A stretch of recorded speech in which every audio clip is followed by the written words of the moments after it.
Hello, can y'all hear me? Maybe you can chat up here. If you can hear me, go and respond what your name is and kind of where you're from. And if you're using a different system, you can respond, what system you're using or how long you've been timing, just to make sure you can hear my audio. Maybe I'll see some responses come in. Awesome. Jamie Chandler is going to be monitoring the chat. She should be on there now.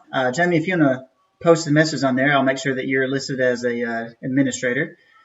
She will take any questions that are asked, copy them out. We got a Google Drive, a Google document here where, if the messages, I don't think they're going to be flying through here, but while I'm talking, I won't be watching that. So she will take any questions that are asked and put them over in the Google Drive. That way, whenever I look over at that, I see just what I need to answer. So, okay, there she is. Let me go ahead and make her. Okay, yeah, she's already the moderator. So, all right, well, we're good. Obviously, there's probably the majority of people watching this will be watching it after the fact. So I'm going to try to keep this thing moving. We'll just start right now. I think it's about 7:01, so right on time. So let me minimize some of these views of myself so that doesn't distract me here. All right, one more thing. Okay, so I guess I'll start by introducing myself. My name is Brian Agee. I develop police and jail management software. I've been doing that for about 20 years and was a runner in college, and running became my passion. And so I learned my very first race ever time was in 2002, and I hand timed it because I couldn't. I found out then how much hiring a race timer cost, and then I looked into buying my own system and realized that was way astronomical. That back then, like an entry system was like $20,000. I mean, that was when chip timing first got started. So I was totally surprised I couldn't find even like an Excel-based program that allowed me to time the race myself for free. And so that's the day I kind of a seed was put in my mind to say, okay, I'm going to fix this. And so, that's kind of a little bit of my history. Got twins that are 12 years old and a 3-year-old and a beautiful wife that's a nurse practitioner. So, life's pretty good. But yeah, so we're going to dive into this. Today is going to be a lesson that's going to bore some of the people that have been timing for a long time. Of course, we'll get into some good stuff I think maybe they will benefit from a little bit later, but we're going to start with the very basics. Today is going to be about, what is a chip timing system? What are the components? How does it work? What are some of the nuances you got to know about the tags, about the readers and different things? So let's see. Yeah, so we're going to talk about, I guess first we'll dive into chip timing versus NFC timing. And there's other different mechanisms out there. I've even seen some where they've got a camera that can dynamically read the bib as people go by. Of course, that's got some limitations when it comes to, if you got a large crowd of people, then you're going to have bibs being hidden. And of course, even if you don't, some people wear it on the back or different places. But the two big technologies typically are NFC and UHF. NFC is really cheap, so that's great, really attractive because it's cheap. But the problem is if you, let's say you got a tag like this, let me pull up the camera so make sure you see it. Yeah, so if you got a tag like this is a Hue tag, very popular, very awesome, awesome tag here. If it's NFC, then whenever that tag is read, let's just pretend like this is an antenna. Well, then you basically got to touch that tag to the antenna to pick up. So NFC is really good if you're going to time, let's say a race that, let's say it's a 50K trail race, and by the time people get to the finish line or at transition areas, maybe you want to check at the halfway turnaround that they registered there. It's okay for a race that distance for people to actually walk up, tag their tag to it. Maybe they hear an audible beep and then they go on. But for most races, NFC is just not going to work. If I was trying to time a 5K with NFC, to me, I would rather just do manual timing because you're just going to have a lot of headaches and problems with, let's say 10 people come in all at once and they're all trying to tag scan their tags. And of course, they're racing, so they're not going to want to have to stop, scan their tag, and then go on. So UHF is typically the way that you go. Now, there's other technologies, IPECO and I think, what's the other one? Trident. They use like a dual frequency or low frequency and different things. I don't know too much about their systems, but most timing systems, I believe, are based around UHF. So that's ultra high frequency. So that's kind of the beginning point is, UHF versus anything else out there. So the next point, let me check out the notes. Okay, so no questions yet. And if you have a question, just throw it on there. Like I said, anytime. Jamie will copy it and we'll get going. So I can't even see the chat window right now. But anyways, so, and of course, I'll read all those messages after the fact. So what all is needed for a complete timing system, a UHF system? Like I mentioned, you're going to need tags. There's many different tags out there. I think there's some that go in the back of the bib. This is a tag I got from Feebot when we bought their mats. You got tags, of course, like the U tags. These are the best if you're going to use. I mean, there's different tags you can use for triathlons, but these are probably the most common. Work awesome. These, go around the ankle, or you could wear them on the wrist or whatever. But I have people ask me all the time about wristbands. I don't recommend wristbands because some people will have it turned this way, different ways. Some people, when they cross the finish line, may have their hands up above their head, or if they have it turned inside their body, then not only are you trying to read through their wrist, but when they come through, that tag may be on the other side of their body to where it's kind of being blocked by skin on both ways. And so typically it's worn on the ankle. We also make our own reusable all-weather tags. We only did that. I never had an intention of developing my own, but it was one of those things that paying for these in the beginning when I first was trying to start a timing business, these are like, at the time, I think $7 a piece with the strap and everything. That was pretty crazy, and I would be freaking out over every lost or damaged tag if I spent that much. And so I didn't like bib tags also because even though I do understand, I like the convenience that you just simply throw it on a bib. The problem is every time I time a race, I'm losing tags, because they're on the back of the bib, and runners want to keep their bibs as a souvenir. So I wanted something reusable that wasn't really affected by water, and so we ended up just laminating Inlays. That's all it is. So you can make these yourself. Most people, it's a lot of work, so we sell them, and that's what 95% of people do. Is simply buy them from us, but you can make those yourself, pretty inexpensive. And we've used these same tags for, years and years and years, and they still look brand new. Anyways, so yeah, you got the tags. So that was number one. You're going to need a reader. So the reader is kind of like the PC or the brains or whatever. Another reader. So the reader has got ports on the back, and you may see different readers listed as a 2-port reader, an 8-port reader, or a 4-port reader. All that means is the number of antenna ports on the back. So 8-port means, of course, you can hook up to 8 antennas. 4-port, 4 antennas. So you've got, of course, this will have a power supply going to it. You've got the antennas that will connect up to the reader. I've got an antenna here somewhere. So here's like a panel antenna. So this will connect up to that cable going from that port to this port on the back of the antenna. And of course, you have to have an antenna cable, so that links the two together. This is not like a typical cable that you use for like cable TV or whatever. I've actually tried that, and it was pretty poor performing. So you need to use a special low loss cable. Unfortunately, they're expensive, but you will have to have a cable that connects your antenna to the reader. And then on top of that, you're going to need, reader, antenna, cables, of course, the laptop. So I know there's some systems out there that have software that runs on the reader, but still you have to have a laptop or some processor that takes that data and creates results, does something with those times that were captured. So a laptop. And then, of course, on the laptop, you have to have software that runs that takes those reads and processes them. So reader, antenna, cables, laptop. Now, by the way, the reader, you may wonder, well, how's the data get from the reader to the laptop? You can do a wireless setup, but most people are going to use the Ethernet port right here. So you will hook that up to your laptop with an Ethernet port, or you can hook your reader up to a router, and then your laptop is connected wirelessly to the reader through the router. So I know some people do that. I like the hardwired snap-in connection of an Ethernet cable. So that's UHF, and the core components, as far as I'm aware, every system that's out there is going to have those components. Now, some are an all-in-one unit that won't have the cable. I've got some of those up in my upstairs. Some of them have a Bluetooth connection. That's one of the things I'm going to talk about in a second. I would not recommend readers with Bluetooth connections. Unless there's been some breakthrough that I'm not aware of. The couple that I've tried, the moment the read comes through, there's enough delay between that read happening and the Bluetooth connection to the computer, and finally seeing that on the computer, that to me, if it's like 2 seconds later, I don't know if that was a misread. And of course, if someone's sprinting by, they're at the end of the shoot in 2 seconds. And so kind of a freak out moment whenever people are going by and you're just hoping those reads show up. And so I prefer the hardwired connection, so you get the instant reads.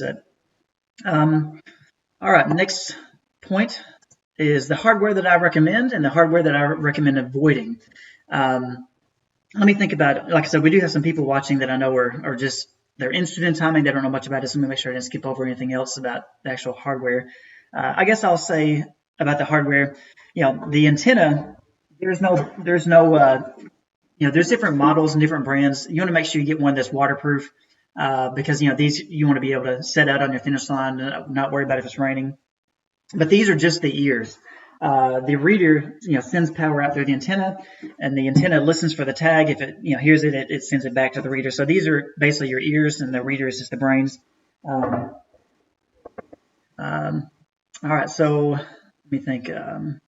The tag itself, there's different types of tags. I'll say that there's active tags, which means there's a battery built in, which means that unless you have a way to recharge them, I mean, after a couple of years, they're trash. But passive tags is what most people use, which means you can use these forever, not as long as they are not damaged, and they'll work.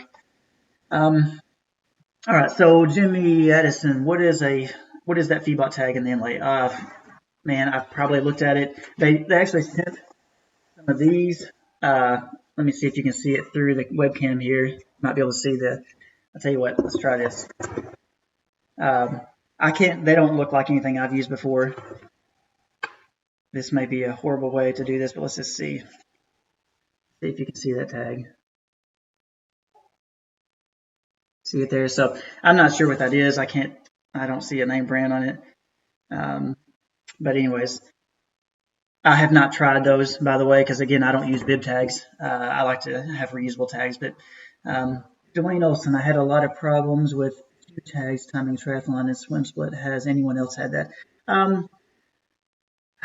Man, I've heard nothing but good things about Hue tags. But I guess people can respond there if they've had any problems with the Hue tags.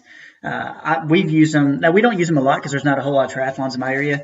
But I think we time 2 a year, and I think each one's got, I don't know, maybe 100 to 150, maybe 200 people in it. I think our last one had 200 because that was all the Hue tags we had. No problems so far. So now again, maybe after like 5 years, and if we timed nothing but triathlons and stuff, you get a lot of wear and tear on them, but so far no problems. All right.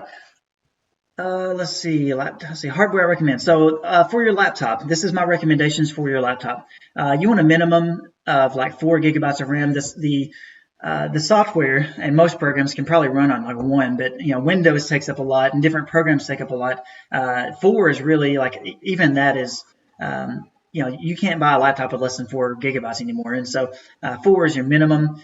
Obviously 8, 16, the RAM is probably more important on a laptop than just about anything else. You can, if you are shopping laptops and you see one's got like, 2.1 gigahertz speed versus 2.4, but one's got 16 gigs of RAM or the other one's got 8, go with the higher RAM. The RAM is what's the kind of, I don't know how to explain it. It's like, it's maybe it's the breathing power of your engine. You're almost like, the more RAM you have, the more processes and things your computer can do at one time and not slow down. So, and if you have problems with your computer going slow or having issues, RAM is the easy thing it's cheap, it's easy to put in, and that's usually the best way to kind of increase your performance of your computer. So anyways, 4 gigabytes of RAM would be the minimum, I would say. Obviously, the more the better. You want a laptop with a network card. I think I have a laptop here. Just, that Ethernet cord or Ethernet port I showed you, you want to be able to plug that into your laptop. They, like a Microsoft Surface, a lot of laptops now are trying to get as skinny as possible, and they got a little combo port. And you can buy a little thing that plugs into that. But to me, I like the snap-in connection of the Ethernet because, the finish line and your finish line table is usually, it can be busy, right? You may be moving stuff around, and of course, race time or participant says, "Hey, I'm gonna lay my keys here during the race," and of course they go to get it, and they're half high because they just finished a race. They got that runner's high, right? And they reach over to grab the cable. They don't realize I grabbed your cord, and they yank it out. And so that's an extreme situation. But I'm just saying, if I want that connection where it snaps in and it's not easily pulled out like a USB port. So for me, I like a laptop with a network card. Let's see, team life. Okay, so I'll read that question when it's done. So yeah, you want a network card. The other thing you want on your laptop, I prefer my laptops to have 3 USB ports. Not required at all because you may not use all the stuff I use, but I do like to have 3 USB ports. Doesn't matter if it's 2.0 or 3.0. But I like to hook up my printer to my laptop. I like to hook up my camera. In fact, I've got my camera here. The software will automatically trigger the camera. In fact, there's no configuration. You just plug it into your laptop with a USB cord. The software automatically discovers it. The laptop installs the drivers by itself, but the software auto discovers it and then automatically uses it. So your camera hooks up to your laptop. Now, my head timer likes to plug his camera into his manual backup system with the idea of if a person doesn't wear their tags, or if a tag is missed for any reason, which almost never happens because we double tag our athletes. But some people, they say, "Oh, I don't care about my time. I didn't wear my tags." Of course, we don't know that at the finish line. We're trying to time the race and make sure everyone's captured. And so if you run through, we're going to chase you down if we don't get your time. And so he likes to plug his camera up to his manual backup system because if someone goes through without being picked up, at least we have the photo. But I like to plug my camera up to my chip timing computer because I don't trust human beings. And so, his idea is that if someone goes by, we've got someone hitting a plunger and manually capturing times on a backup PC. And so my concern is that human beings are more prone to get distracted and someone go by and they hit the button late and they miss the picture. And so for me, I like to hook up my camera to my chip timing computer because it and most people are like, most of you are probably like me. I'm a one-man show when I go out. And so, I'm juggling a lot of things going on. And so someone will come up and ask a question or whatever else, or someone will come up and want to talk for a second.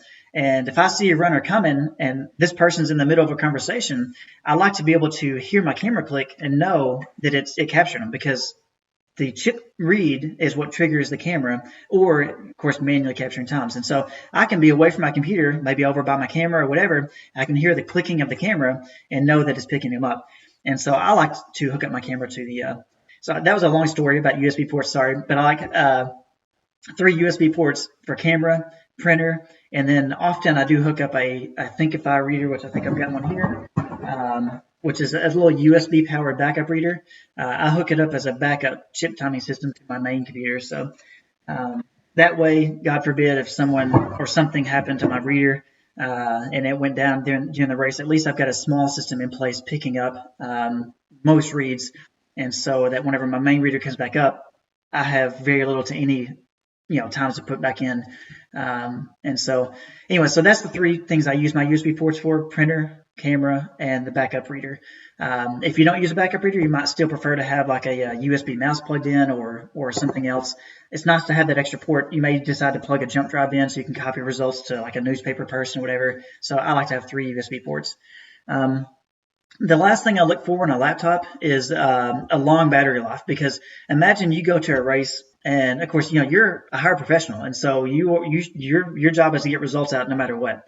And so, later, I think tomorrow, or not tomorrow, but in the next session, and it may be further down today, but in the next session, I believe I'm going to talk about the importance of backups. It drives me crazy to hear from certain timers that all they do is they bring one laptop and that's it. And they don't use a battery backup. They plug straight into extension cord that's going out to the nearest bathroom, which every participant's running in and out of. And of course, people unplug it to try to charge a cell phone or whatever.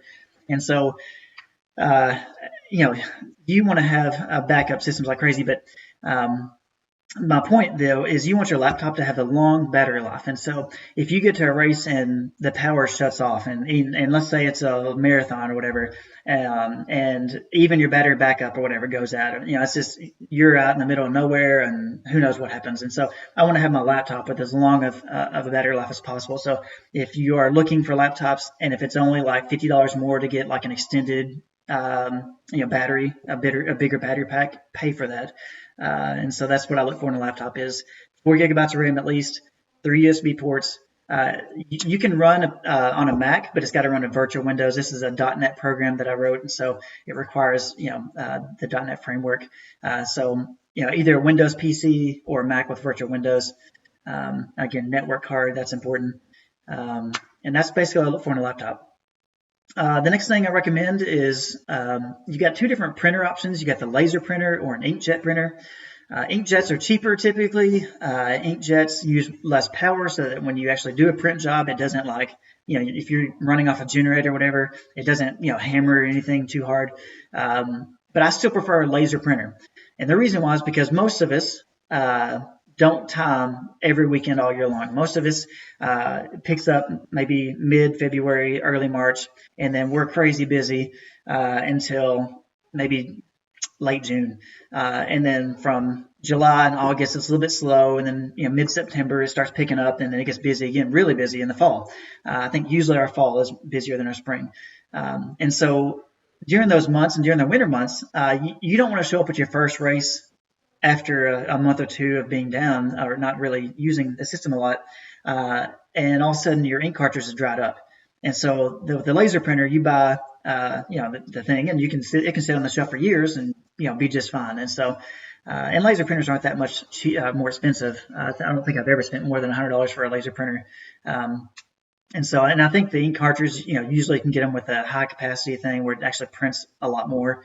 And so you're just less likely to show up at a race and have problems with a laser printer than an inkjet. And plus with inkjets, you get those times where the ink's running low and it just vomits all over your paper and it just looks terrible. Whereas a laser printer, it just starts to fade usually, and it still is readable, and you can kind of have a clue of, okay, hey, it's getting time to get me a new cartridge, or you shake it or whatever.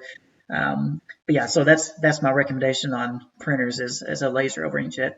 And then I mentioned before, this just drives me crazy, is you got to use a battery backup. Your reader, you don't want to be in the middle of a race, because these readers, some systems have a built-in battery backup. They all should, but with mine, it's a DIY system, so you can buy any of the components anywhere you want.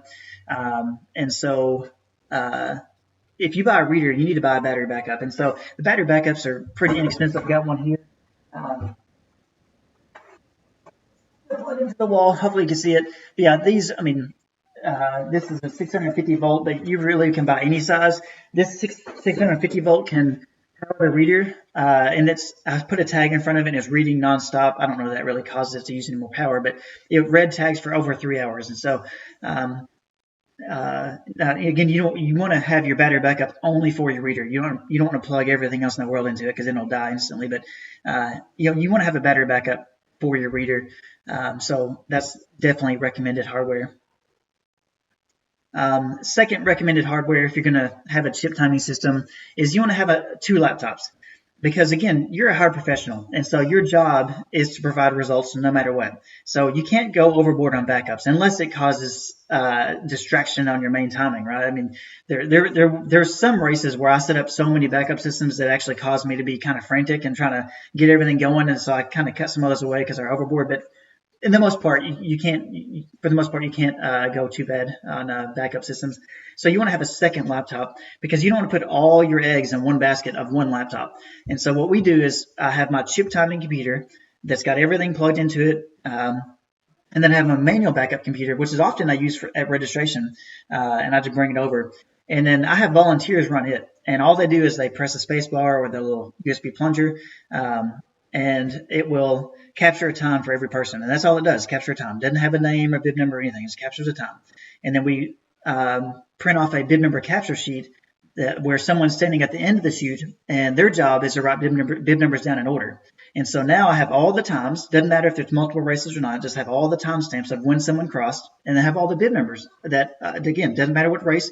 I have all the bib numbers in order of who crossed when. And so in a worst case scenario, I can put these bib numbers into the backup system, and I've got something in place there.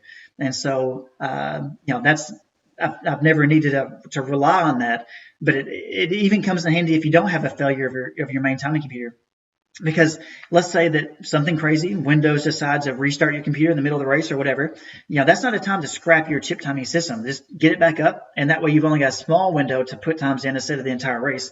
Um, and so, get the computer back up, and now you can look at your backup system and see those times. You can look at the bib number sheet, see those bib numbers. You can start manually putting that small window of time in, and then you're back up and running.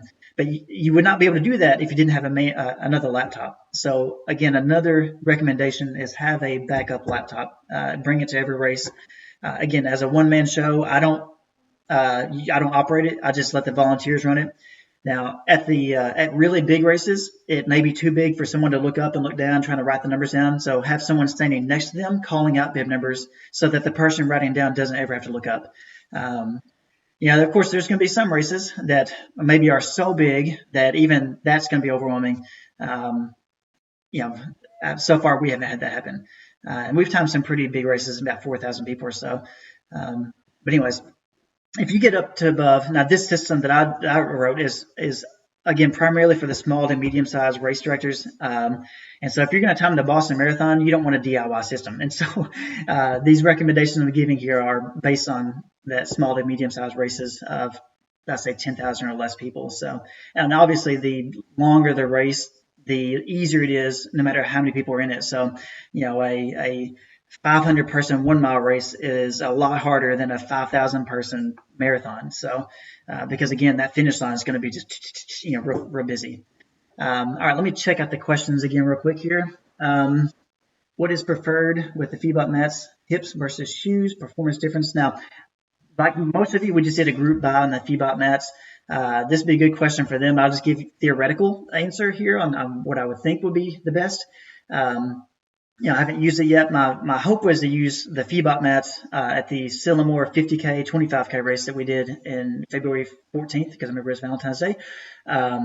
And they arrived, unfortunately, a week later, so I was hoping they would be there in time. So my intention was to use them March 8th or 26th was the next race I had on the calendar. For me, my crews had some, but I was going to use the mats first just to make sure they work well. And of course, that race was canceled because of COVID-19. So I haven't been able to use them yet. Of course, I've done some basic tests in my house, but that's just making sure each antenna segment worked. But when it comes to shoe tags versus hip tags, both tags, whenever that person comes across, whenever I put the tags on the hip, it's pinned one to each side of the shorts. And so it's going to be facing this direction when they come through. And of course, as they're running, it's going to be kind of flopping up and down, which is a good thing for tags, by the way. You got the airspace. And on the shoe, it's going to be the same way. If it's hanging down off the side of the shoe, it's going to be the same way.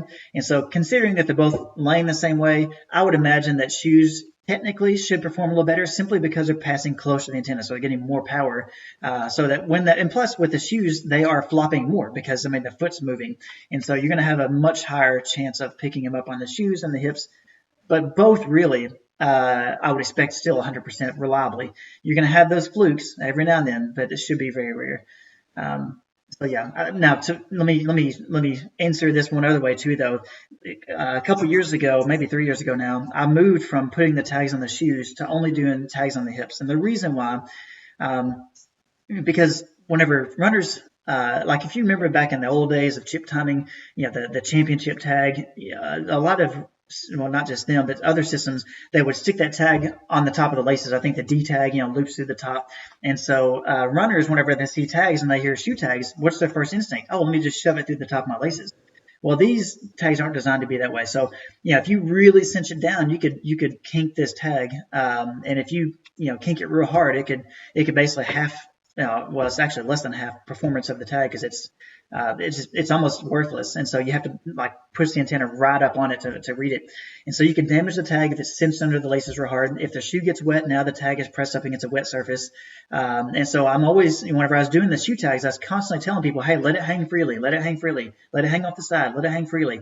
And but you still get those people that shove it up under the laces. And so, and it's not just that. Whenever let's say they wear it correctly and it's a long race, let's say like a 10K or longer.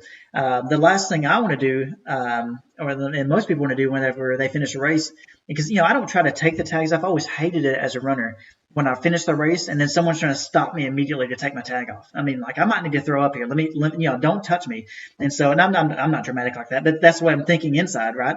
And so I always hated it when someone tried to cut something on my shoe or whatever. So we don't try to collect the tags. I want to, in fact, that's one of the reasons why race directors say I don't want reusable tags, is they imagine that crowd of people in the finish line just trying to get out, but we're trying to collect the tags. And when I tell them, no, they're reusable, but we just ask for people to return before they leave, they say, oh yeah, let's do that because it's the green option, it's a cheaper option. Let's go with reusable. But so at the finish line, whenever people run through, and when I finish a race, the last thing I want to do is bend over and take something off my shoe because I got stiff legs. Maybe I tied my shoe, double knotted and everything. It's going to take a little bit of time. And so on the hips, it doesn't matter if you're older and got arthritis, you can take it off your side of your shorts just reaching down. Whereas if you're older or your legs are real stiff, taking off your shoes is not easy. So I moved to just hips because they perform great. The bib on the chest, that's the thickest, the wettest. When you sweat, where's it go? Straight down. If you're crossing the finish line, the wind's blowing at you, it's pressing that bib against the skin. And so you have and the biggest reason for poor read rates with bibs, and when I say poor, they're still pretty good, but not reliably 100%. There's some things you can do, foam in the back and, dog bones for sure, or double tagging the tag, maybe one across the top and one on the side of the bib. But still, the better performance, based on the testing I've done and things I've seen, is to have that tag hanging freely on the skinnier part of the body, because this is the thickest, this is the wettest, and you're having to read at an angle when it's on the bib. Whereas if it's on the side of the shorts or the shoes, you can put that antenna where it's directly facing the tag. So anyways, see, I seem to burn through battery backups. Is that normal? So I just plugged in one today because I brought it in here to show as an example, and it didn't turn on. Now I think we've bought like 20 something battery backups throughout the years, and we may have had 2 that just don't work anymore. So I don't want to say it's normal, but it's not abnormal. And so the things that, because we use the LED TVs, I just buy cheap TVs, these battery backups. We're as this is not something that's going in a factory and kind of only thing that touches is dust falling over the years. We're timers. We're out every weekend. We're tearing stuff. We got high humidity. We got things we're trying to keep out of the rain. You got all kinds of stuff going on, and so it doesn't surprise me that we're gonna have some things that have a shorter lifespan than maybe what they advertise. Battery backups, we haven't had a big issue. I would say, the LED TVs, timer won't be paying attention, and the wind will blow it over and it'll fall, and who knows what. But so I think we've gone through 3 of those of the 20 something, maybe 30 something TVs we've bought now. Battery backups, this is 2 that we've gone out. Never had a reader go out. Never had an antenna stop working. Some of the cables, some of the LMR 195 series cables, the actual connectors will come off the end, so that's why we started going to the 240 series years ago. We did that, but of course I still got some of these 195 series cables. That's the only other hardware problem I can think of that we've had. So these tags right here, the all-weather laminated tags, these are laminated, so every time they move, it's just shaking the water off. Now, beads of water on a tag doesn't hurt a tag. What hurts a tag, I've got a video on my YouTube channel where I'm showing you can read through 20 feet of concrete like it's not even there. Okay, so that's one of the things I was going to talk about a little further on is, if you're going to get into chip timing, you kind of have to know about the nuances of using UHF. And so I can read through 20 feet of concrete like it's not even there. However, I can take a wet paper towel. Let's say this was wet. I put a wet paper towel and I can't see the tag at all. Or I could take my pinky finger and cover it up and I can't see the tag.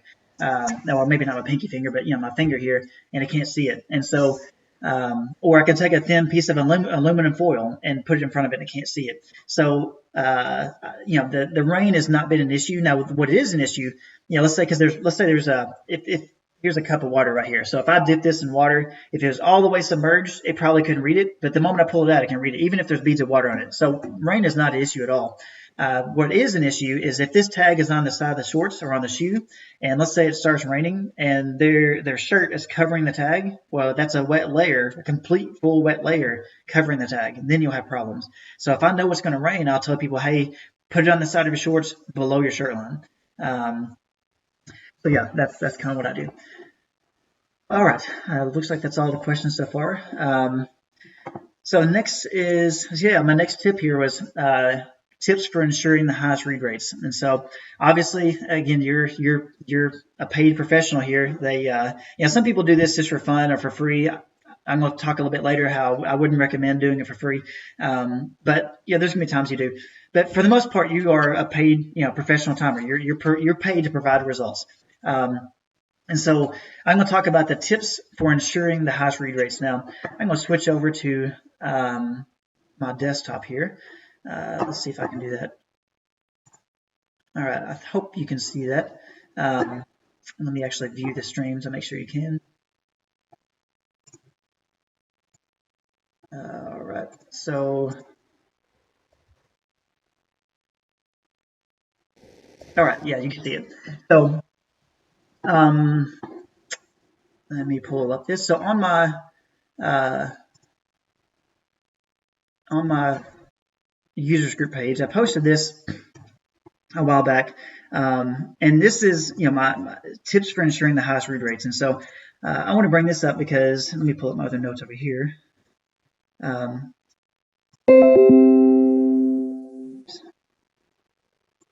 we go. So the number one most important thing to ensure the highest read rates is the angle of the tag to the antenna. Now, again, the closer the tag is to the antenna, the more power it gets. But as you see here, this is a 90 degree angle right here. I hope you can see my mouse moving. But if you can't see it, it's the smallest point here of this figure 8. So when that tag comes across knife edge, so let me pull this back up. So when that tag, let's say this is knife edge, of course. So if this was, in fact, here's a piece of paper. So if I take this piece of paper, this is knife edge to your eyes, right? Which means you can't see it at all. It's the same way whenever an antenna, if a tag passes by, knife edge to it. So if it's knife edge, it can't see it. The moment I turn that tag to where the antenna can see it clearly, that's where you get the highest power. So when we go back to the diagram here, this part here, this is 0 degrees at the very top and at the very bottom. Of course, the tag, as you know, there's no front and back to it. So that's why it's a figure 8 here. This 0 or 180 view here, that's where that tag is directly facing the antenna, and that tag is getting the most amount of power possible. So you can pick it up further, you can pick it up more reliably. And so the biggest factor for ensuring a 100% read rate is the angle at which the tag is passing by the antenna. So again, that's just one of the reasons why I'm not a huge fan of bib tags, even though I definitely understand the convenience of them. But that's the reason why, because with bib tag, usually you're looking like a 45 degree angle. Some people do it to where the antennas are overhead pointing straight down, which means it's a 90 degree angle almost when they come by. So you're getting kind of the worst angle possible. So that's number one just thing to consider, is that if you're going to use bib tags, or if you're going to use any kind of tag, have your antennas placed where they get the best view of the tag, or place your tags on the person to where they're getting the best view of the antenna. So you just want them seeing each other as good as possible here. Number two, of course, you got to provide clear instructions to your participants. And again, all these points here are on my users group page. So let me go back to the webcam here. So obviously number two is you can put your antennas in a really good spot, but if the runners don't know how to wear their tags, because let's say you have bib tags and you've got your antennas facing this way with the runners coming that way. If you've got your antennas angled towards the runners coming in, but let's say you're in an area where just who knows what, everyone puts their tag on the back of their shirt, right? So now you've got antennas here, runners are coming this way, and by the time they get past the antennas, they know the antennas never saw the tag, because antennas can't read through skin. So if that tag is if that tag is on their back, it won't be able to see them.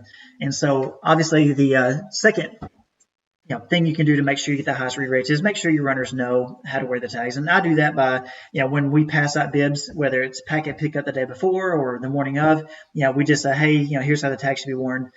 Go have a good race. And then number two is usually right before a race starts, maybe there's a prayer. There's usually some pre-race announcements. And so that's whenever I'll say, hey, everyone make sure you get your tag hanging freely off the side of your shorts, or, wherever you're going to wear them. So that's number two.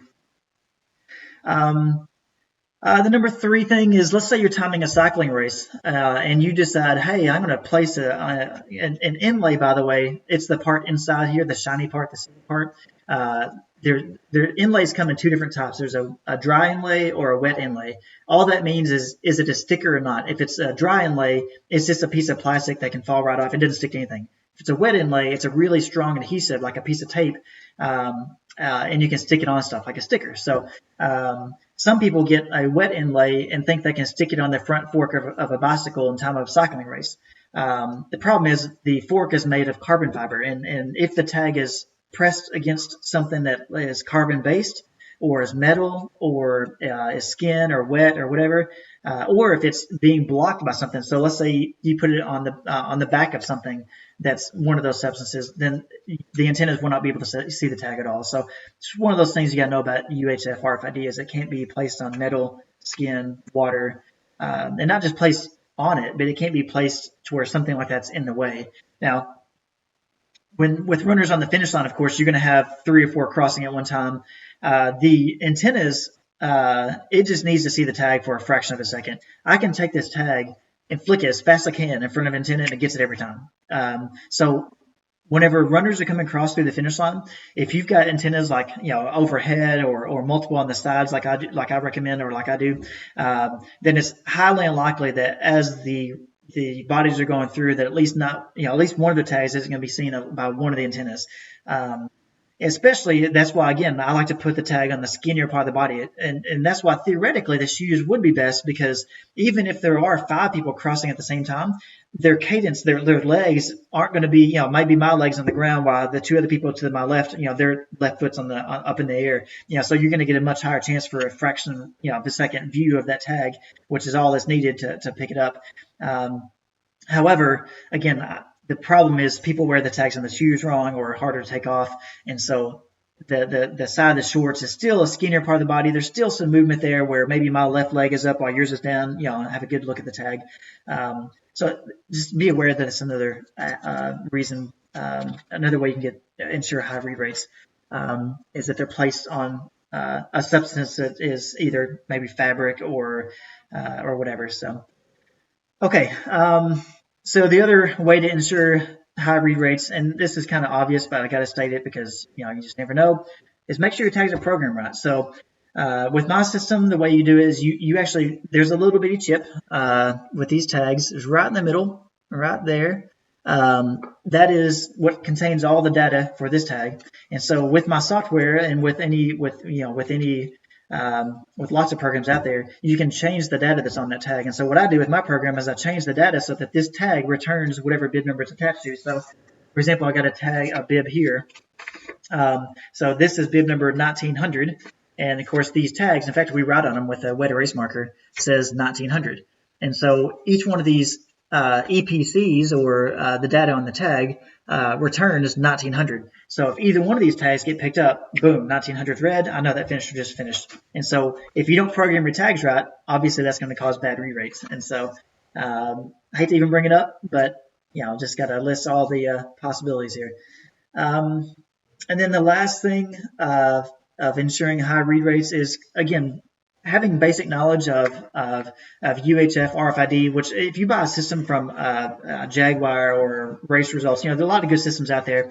A lot of pros and cons with all of them, or Trident or whoever.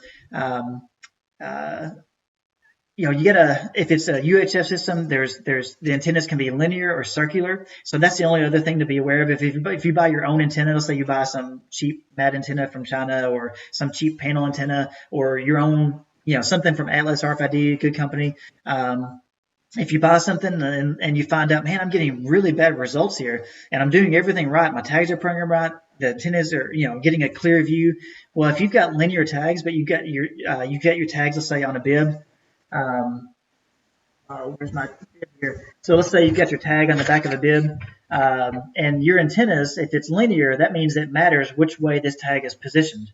Whereas circular doesn't matter at all. It can come across any way that still gets picked up.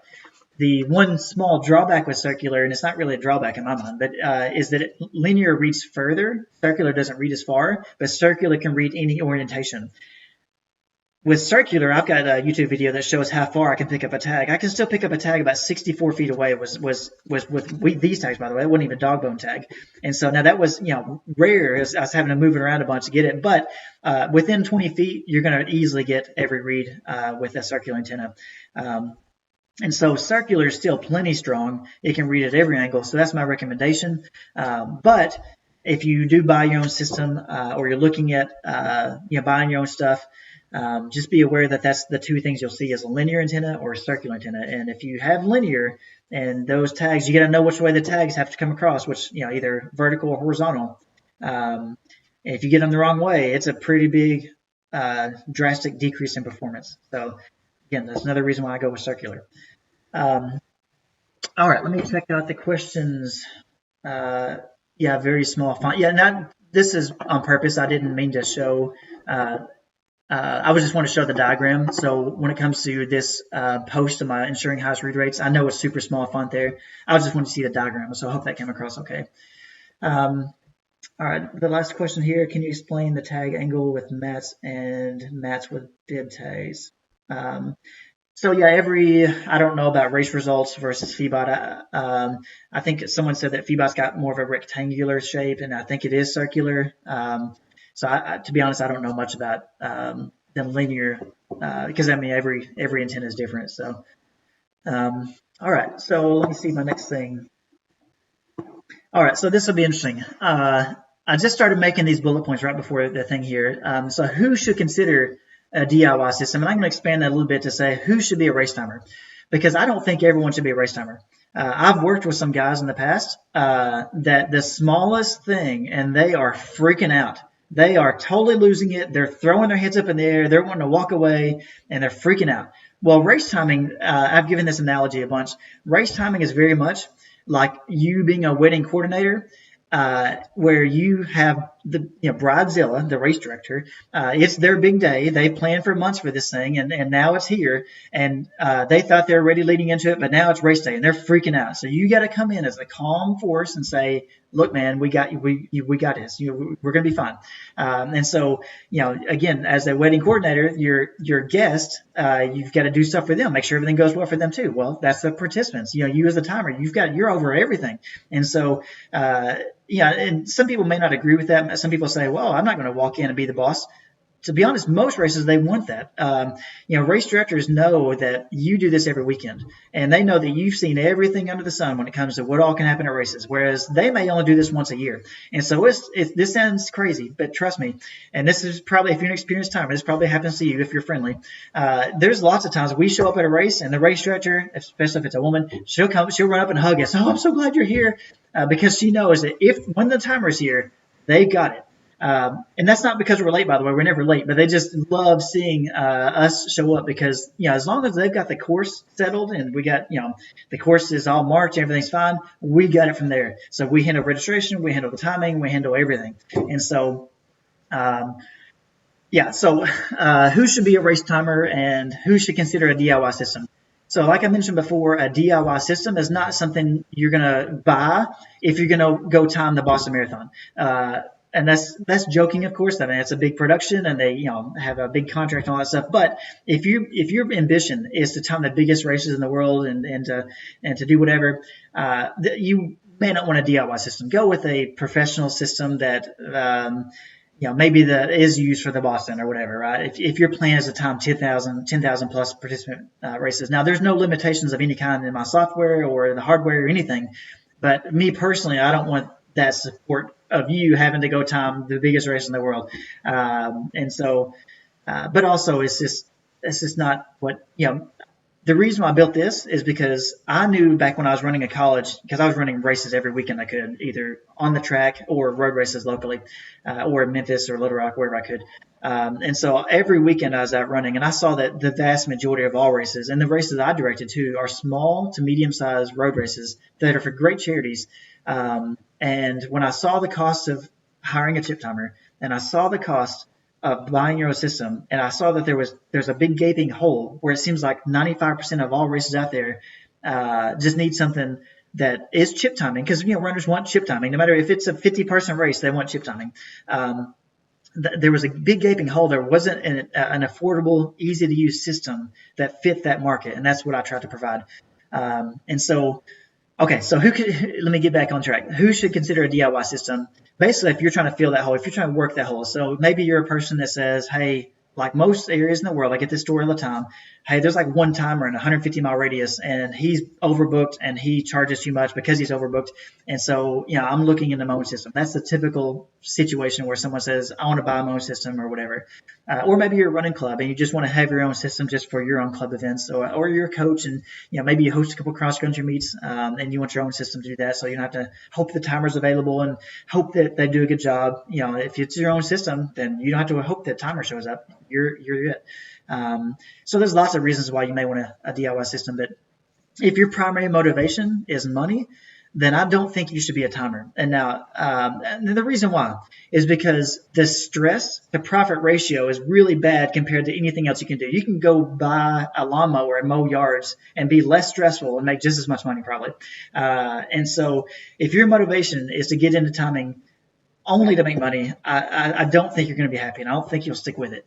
And so number two, again, like I said before, is if you're the type of person that if you're not have a little bit of humbleness in you and kind of go with the flow and just if you're not OCD, if you're not the type of person that if needed you'll stay up all night the night before, even if it's not your own fault. Let's say they race through something at you at the last minute and you got to deal with it. If you're the type of person that's like, okay, I will stay up all night if I have to, make sure everything goes perfect tomorrow, that's the type of person that should be a timer. That may sound crazy, but that if you're an experienced timer, I hope I can't see the message form here, but that's what you got to be. You got to be kind of a mix between, humble but high energy, OCD but friendly, and you just got to deal with stuff. And so, because the biggest way you as a timer grow your business is not by adding on other features. People want timing, right? It's nice if you can add on other things, but the biggest reason why people will hire you is because they enjoy working with you. So if you're friendly, easy to get along with, and you do a decent job, you do a good job, they'll bring you back. All right, so I see another question here. Does your system interface with RFID ultra boxes versus D? Well, I'm assuming that's what that means. No, so every system, like if you, the other systems that are out there, they may use the same. In fact, a lot of them use in fact, every UHF system that I'm aware of uses the same equipment, either Motorola, Zebra, Pinge, or something like that. But the problem is the other systems will add firmware to the reader. Now, I'm not saying all, but I think most will add firmware to the reader so that, let's say you've got a system that's XYZ system and your neighbor has a system that's the exact same system. Y'all can't even share equipment because there's firmware that, they want to make sure those companies, they force you to buy equipment from them, of course, with a good markup. And that, if there's just a lot of, there's not a whole lot of money to be made when it comes to offering timing systems. And so they have to maximize, their profit. And so there's lots of ways to do that. But also, they add firmware that makes it to where other systems can't work with that same reader unless you reset it back to a factory default setting, which means that now it won't work with the other system. So, and I have customers that do that. They move from from whatever system over to mine, and they'll take the reader and do a factory reset, and now it works with mine. But now, in order for my software to work with any other reader, I have to write, the code to interface with that reader. Okay, this is a big question. Patrick Flynn, what's the advantage of the 9500 versus 9600? So that's a big question because the 9600, of course, if you go to Zebra's website, they'll brag about, oh, it's got more memory, it's got all this stuff. But what we're seeing in real life is that there seems to be a very slight difference in performance with the older generation, the 9500 versus the 9600. Now, with the 9600, it's still going to reliably get, on the finish line, 100% read rates. It's very, very rare that you'll notice any problems at all. But if you're timing, let's say, a chip start, and you've got people just flooding through, and I've got videos showing where I'm doing that, and of course, lots of people do. But if you're doing a chip start and you've got 1,200 people going through in like a 2-minute period, you might see a couple more misses on the starting line with the 9600 versus the 9500. Now, as for why that is, it seems like the switching rate because that's one thing I did mention earlier is that the reader only listens through one antenna at a time. And the reason why is the tag, the analogy is that the tag, what it does, it listens for RFID waves that say, "Hey, give me your data." This is a bad analogy, but just go with me. And so the reader is sending out saying, "Hey, answer me, answer me," and the tag, of course, gets that call that says, "Answer me," and it returns back as data. And so it gets the power, it sends it, the antenna picks it up. And so the thing is, though, only one antenna port is listening at a time, saying, "Hey, give me your data, give me your data, give me your data." Because if all of them are doing it, it causes what's called tag confusion. That's why you can't have two different readers with the antennas both trying to read the same area. Now, to be honest, you're really probably not going to notice any real problems with that unless you are like a chip start or whatever, because the software only needs one read to pick that tag up. But technically, you're going to get less reads if you add more readers and more antennas than you would if you had simply one reader with all the antennas in the same area. And the reason why is because the reader only listens through one antenna port at a time. I'm getting back to the 9600, 9500 thing, by the way. I'm just have to take a detour here for a second. And so, but of course, it switches between these antennas so fast that to the human eye, it looks like all the antennas are on all the time. But the reality is the reader's only listening through one antenna port at a time, and it cycles through them real quick to avoid tag confusion. So the analogy is, imagine that you've got a child, let's say this is a child, and you've got two parents that are screaming at that child at the same time, trying to get his attention. "Hey, answer me, answer me, answer me." Well, that creates tag confusion. That's if you've got two different readers trying to scream at the tag at the same time. So back to the 9500 versus 9600, what it seems to be happening is that it seems like no matter what the settings I program it to go at, it seems like it cycles through the antennas slightly slower. So there's a little bit more of a dead time between switching from one antenna to the next. And if I drop it any more than what the settings show, and I'm sure there may be some magic setting out there somewhere that they haven't told me about, I've asked multiple times, but I've got it really low, so it's hardly noticeable at all, but there is a little bit more of a switching delay, it seems like. Again, I don't want that to freak anyone out. That is, people have been using this for years, and it's just a few people that said, "Hey, I think I'm getting two more misses. Maybe I had 1,500 people flow through the starting line, and maybe I missed 6. Well, whenever I use the 9600, now I miss 8. You know what I'm saying? Like it's very small, but there does seem to be a little bit of a difference. So, okay. Back on track what we were talking about here. So I think I was talking about DIY. Should you be a race timer? You got to be. The biggest way to grow your business is to be friendly. That's really what it is. It doesn't matter what system you're using. If the people like working with you, they don't care how you got the results. If you're able to provide the results, it doesn't matter. Even if you manually time it. I've known a lot of races. They keep hiring the same person that just manually times because they just like the guy. And so it doesn't matter your system you're using. Just be friendly when you're out there. And things are going to happen. Every race, there's going to be some surprise, typically. And I'm going to talk next Thursday about all the things we do to eliminate as many variables as possible.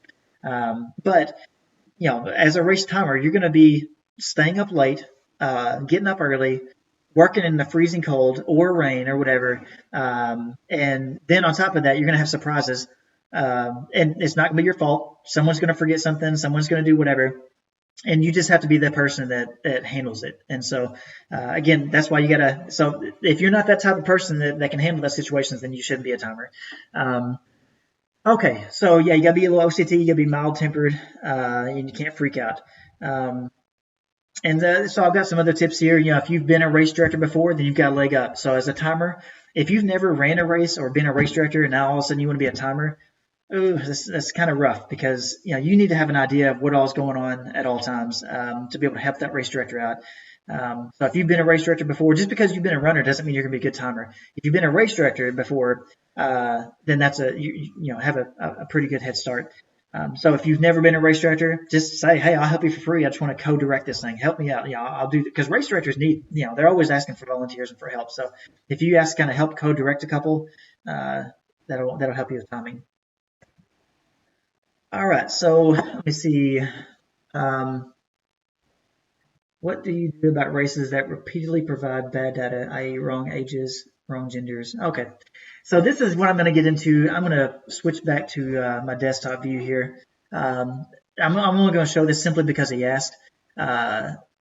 because he's right. So what if let's just go with this analogy. So you are hired to time a race. Uh, you're doing everything right. This is like I said before, it may not be your fault at all. But guess what? The race director, I hate to say this because not all of them do it, but they also have hundreds of eyeballs looking at them. If the race doesn't go well, they're looking for a scapegoat.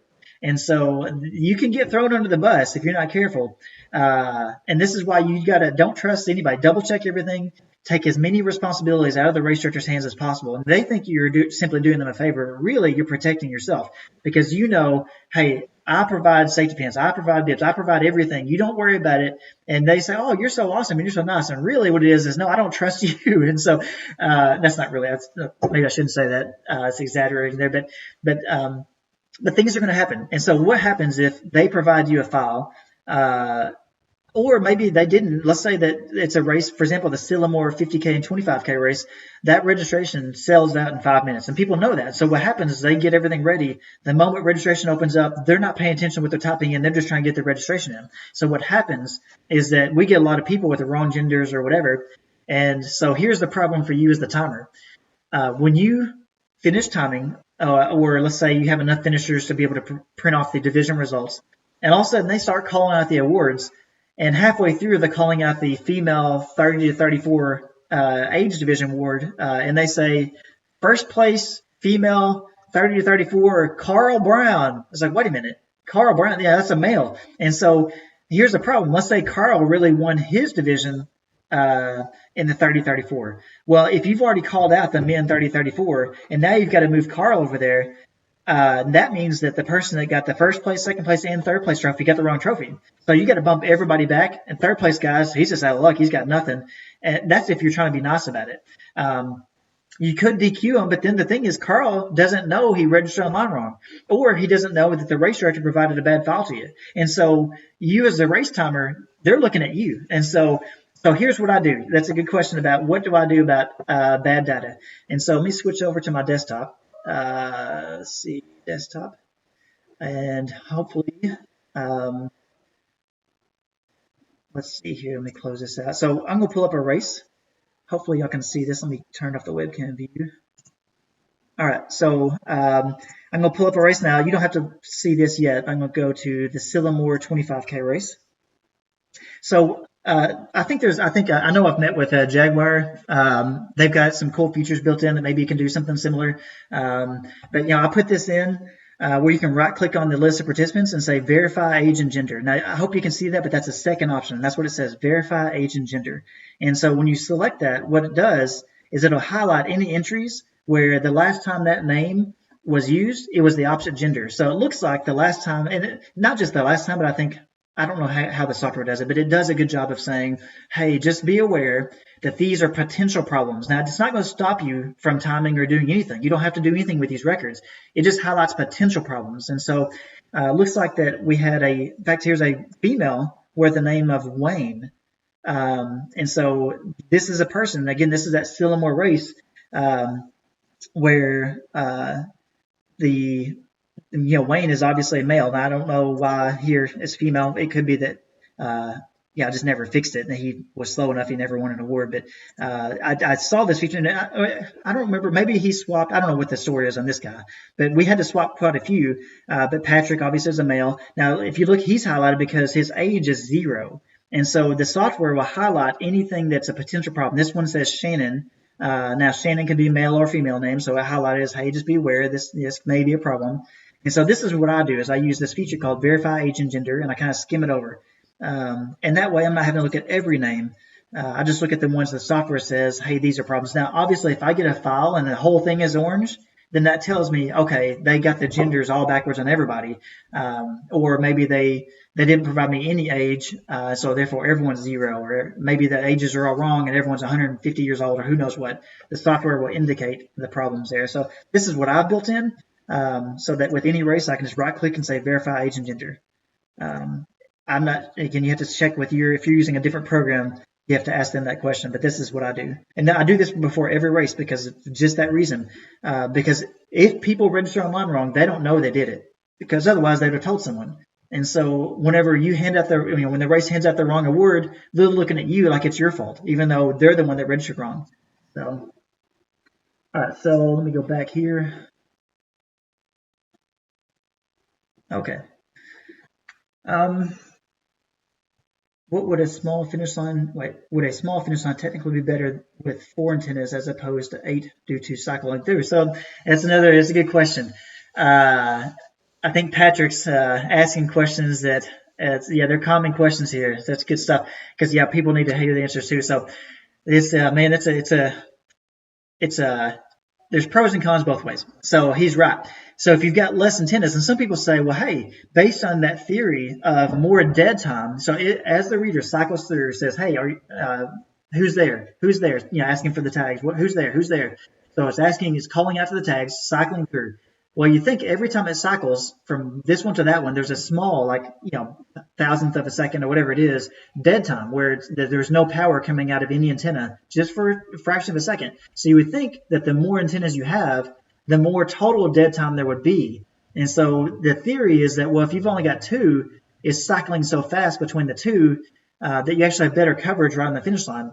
Compared to maybe having two antennas on the finish line and a couple spread back a little further out. So I don't know how to answer that question because technically, yes, you would have less dead time, but also with the less antennas, you have less coverage. And so let's say okay, this is maybe a bad example, but go with me because I've seen it happen. Let's say a husband decides he's going to do a sweet thing and carry his wife across the finish line, and maybe they've got bib tags on. And so, or someone goes to stop their watch, and of course they pull their wrist up to their chest to stop their watch, and of course then let's say it's covering the tag perfectly by accident, and they run through the finish line without getting picked up. Or that husband's carrying his wife and her body is covering his tag. And so the problem with that is now you've got his tag not being read as he carries his wife across the finish line. And if that was your only chance, because you've only got two antennas or all your 4 antennas compared to 8, for example, right on the finish line, then you don't have those redundant reads. And so this is a trade-off. To be honest, I use, like for a chip start, typically I only use 4 antennas. I don't go with 8. Not because of the whole cycling, just usually I just find that's all I need. But I hope that makes sense. You've got a trade-off. You've got more coverage area, but more dead time, or less coverage area, but less dead time.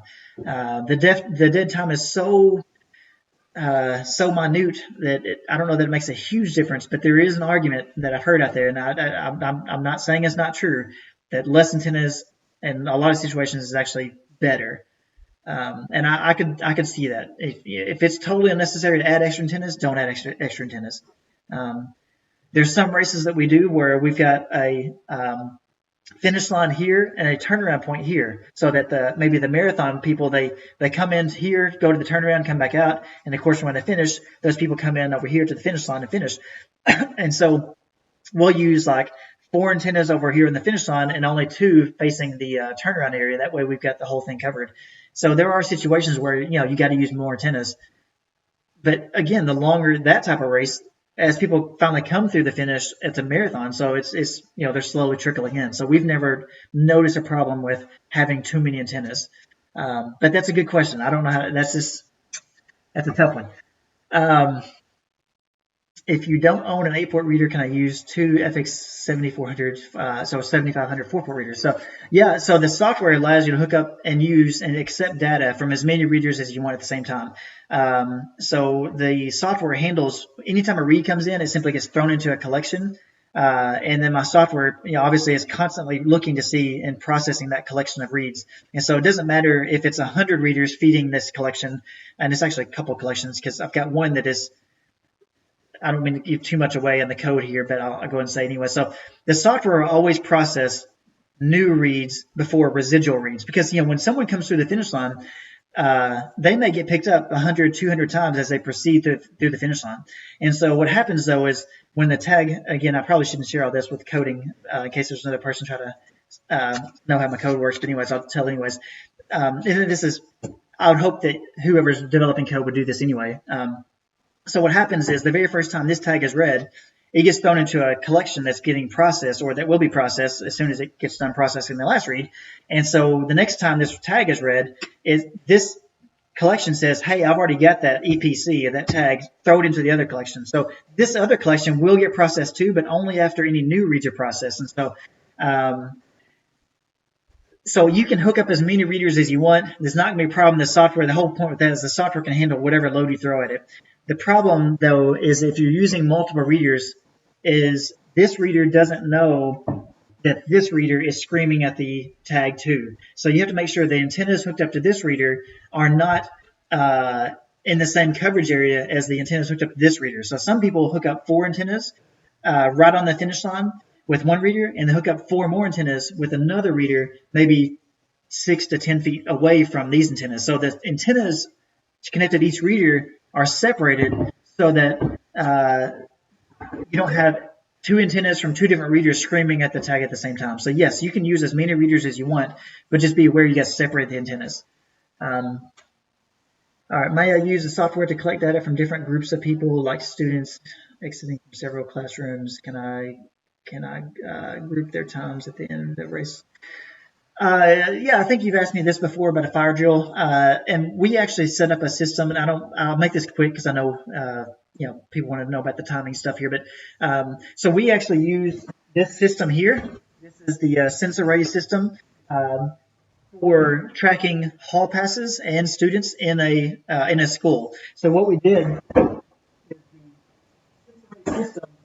The beauty of it is that it's a reader and antenna built into one. So this is the reader. It's got the antenna ports, Ethernet power, everything, and it's an antenna. So it's built into one. And it's PoE, which means the only thing you have to run to this reader is an Ethernet cord. And with Ethernet, with PoE, you can run it like 100 feet down, or 200 feet away, and it's just fine. So what we did is we put an Ethernet cord up through the ceiling, across the tiles and everything, and had it, those old school, the tiles at the top there. We had it on top, on the inside of the ceiling so the students can't see it, pointing straight down. And then these are antenna cable ports. So we had like a 30-foot, or I don't know how long the antenna cables were. And we hooked up the antennas that come in the box also. These are just antennas, nothing else. So you got the reader and the antenna. And so we had another antenna in the ceiling, maybe 30 feet away. So we could actually see, okay, this student just passed this zone, now he's in this zone. And what we were tracking is, at this school, they had a lot of problems with students saying they need to go to the bathroom or to the nurse's station and then sneaking off with another student and smoking or having sex or whatever just bad stuff that they shouldn't be doing in school, or really, in my opinion, anywhere. But anyways, and so we had these systems to track hall passes. And so, but yes, you can set up a system to track, lots of stuff. With UHF, just be aware that you're tracking a zone. It's not like a laser precise system. So you can't track, like, I wouldn't do a sprinting event with UHF RFID. But to collect exiting classrooms, that's the only problem is with the UHF.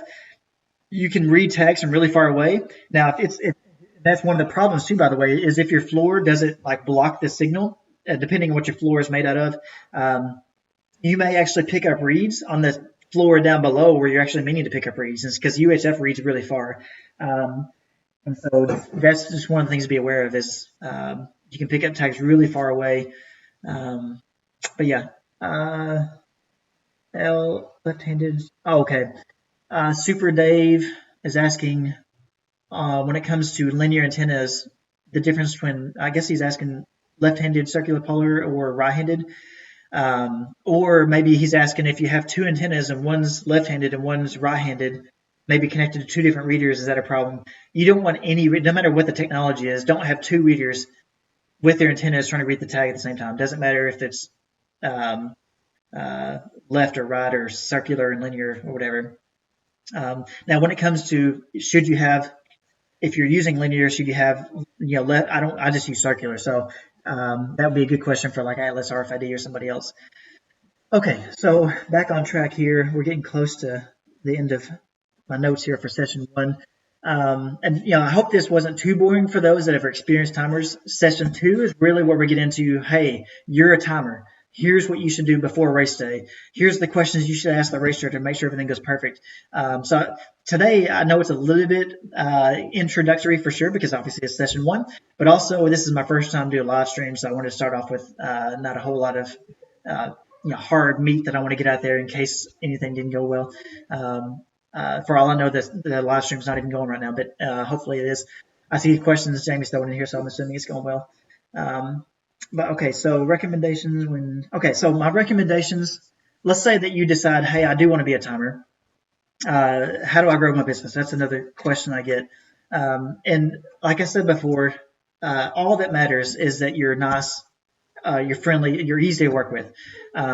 They can see that you're a guy that's going to get the job done, but you're also friendly. And so now what that means, by the way, is if the race director throws something at you that you know, whoa, buddy, you're about to destroy everything. For example, this may be a bad example. Let's just go with me. This has happened where we show up at a race and the race director says, hey, we've only got one power outlet.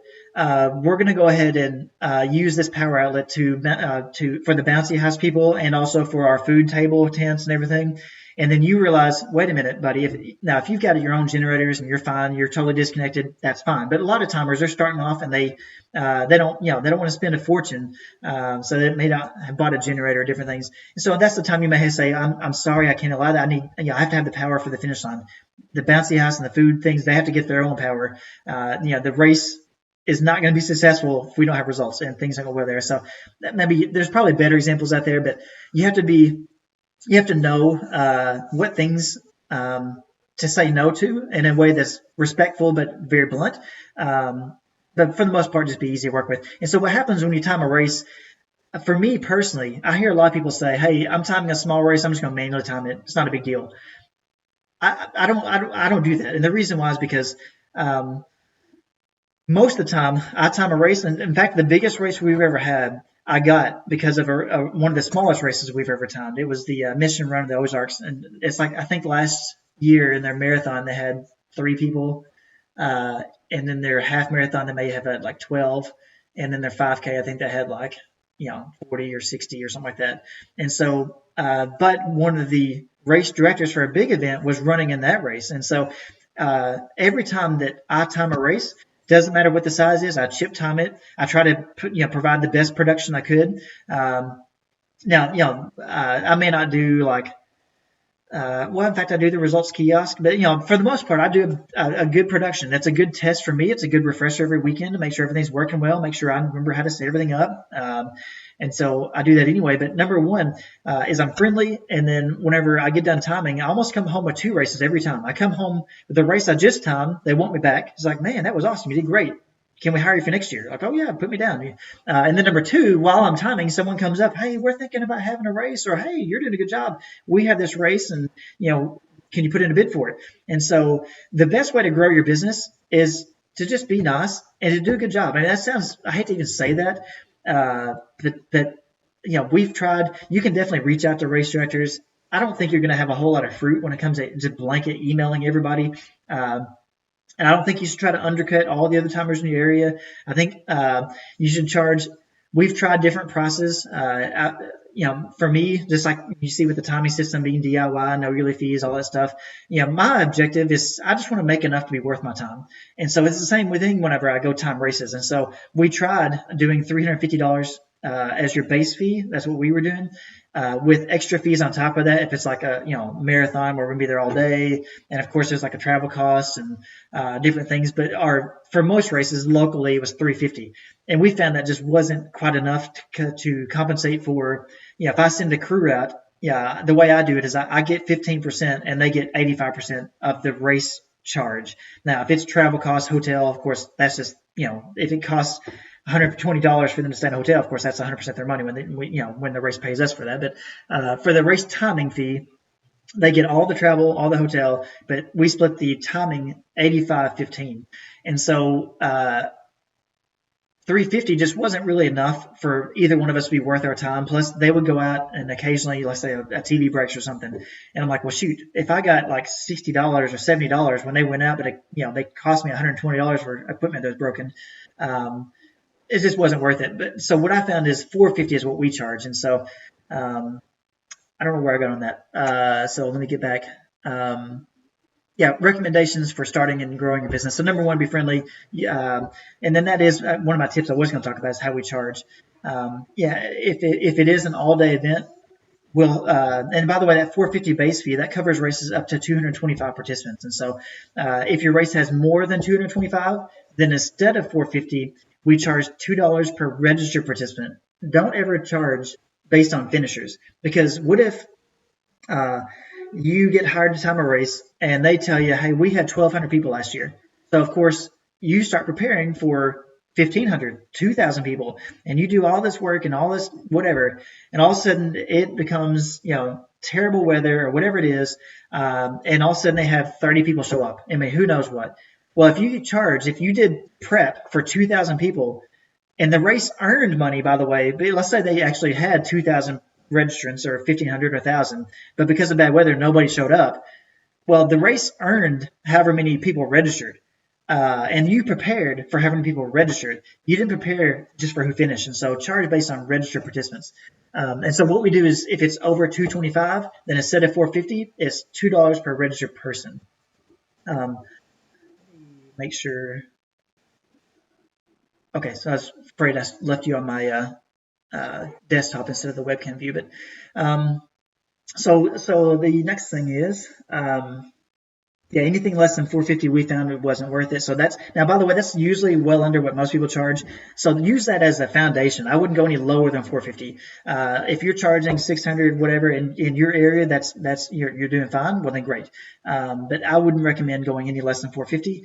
But again, you're going to have a race where if you charge less than that and your reader breaks and you're only charging $2 a race or less or 300 or whatever, well, if a reader is $1,000 or more, you just wiped away multiple races, maybe months of work, because you weren't charging enough. And so, you're going to have sometimes something breaks, hopefully not, but you're going to have that sometimes. And you're going to have races where it's just horrendous conditions, or the race director just rude and just wasn't a fun day. And if you only made a couple $100, and you spent time away from your wife and your kids, and really the night before, packing your truck, the day of, showing up at 3 a.m. or whatever it is to get ready, and then after the race, uploading all the results and photos and videos, whatever you do, it's a multi-day thing. And to make only a couple $100, that's I wouldn't go any less than 450. So another thing I wouldn't do is, a lot of people say, hey, I'm just starting a timing business. I'm going to time your race for free just because or whatever. Once you time a race for free, what do they expect the next year? Even if you tell them, hey, this is free just for this year, they want you to do it for free. So I would recommend not timing races for free, because it's just hard to go back and charge them the next year. Maybe you're bigger man than me and you can go back and put your foot down and say, no, this is what it's going to be. I just have a hard time. Once I've timed it for free, I'm locked in until they stop having the race. And so I would avoid doing it. And by the way, those free races, they may be excited that you agreed to do it for free the day they decide to have the race or the day they talk to you. But from that point forward, they don't think about that. They just know you're the timer. And almost every time I've agreed to do a race for free, almost every time, you can guarantee the weather's going to be the worst you're going to have all year. You can guarantee that's when there's going to be some hobo that shows up and just runs across the finish line and then passes out and knocks your table over. You know what I'm saying? This is going to be a time where stuff breaks. And so I'm just telling you, this is the way it's been for me, is that those free races end up becoming the biggest headaches and the most costly races end up timing. And you're locked into this feeling like, whoa, I need to tell them, hey, next year it's not going to be free, but it's kind of awkward. So I would recommend avoiding, even if it's your best friend, even if it's your family, even if it's a church you belong to, try to avoid doing it for free. Maybe add on services that you say, oh, I'm going to throw this in for free, but don't let your timing be free. Okay, so what if it is a marathon or a adventure race or a cross-country race where you're managing multiple races at the same time? There are times where the 450 isn't worth your time and effort. And so we add on what's called a non-traditional fee. And really, it's kind of this vague term and we make sure we don't have any race director that accuses us of throwing that in on purpose to add on more. We just, where it's reasonable to say, hey, we added on one non-traditional fee because of the duration of the race, or we added on one non-traditional fee because of multiple, maybe it's a kids triathlon and we're tracking 20 waves all at one time. So maybe the race wasn't that long because, maybe it started one right after the other, but we're juggling a lot. And so we add on a $250 non-traditional fee. Now, obviously, for example, the Mission Run of the Ozarks, I do that one and I don't add on any extra fees because I just don't. It's just a small race, even though I'm there all day. But so it's one of those things. if we ever time a race and it's so small that we're worried that our bill is going to put them over the edge, what we do is we say, hey, and by the way, race directors are typically stand-up people in the community. Maybe it's a leader of a church that's trying to do something for a mission group going out. Maybe it's, usually race directors are really cool people and very understanding. And so I have no trouble whenever I go time a race and they have like 20 people show up or 30 people. I'll just say, hey, look, I don't want my bill to cause you to not do this next year. If my bill is going to, be a problem, then how about you just cover my gas? Like be easy to work with. And what you'll find, and by the way, when we work with race directors, we try to tell them early, your top priority leading up to the race is not now you should worry about the course and t-shirts and trophies and all that stuff, but your top priority is getting business sponsorships so that maybe you get someone to sponsor the finish line by my cost. So you are helping this race director go into race day. And what I tell them, by the way, is I say you want to be able to tell your participants that 100% of your money went to this cause. And you can do that if you get business sponsorships, which covers all your expenses. And that way you go into race day not worried about who shows up, because that's a terrible situation to put all this time and effort into a race and then the weather is bad. And so what I do is I tell race directors, you got to get business sponsorships. Find someone that says, hey, will you be my finish line sponsor? That's $500 or whatever your cost is. And so that's my recommendation. So usually when I go time these races and maybe they have 20, 30 people, luckily, because I've talked to them about it, my bill is not a problem because they've got business sponsorships that cover it all. And so, so that's another bit of advice there for you. Travel costs. The way we do our travel costs is I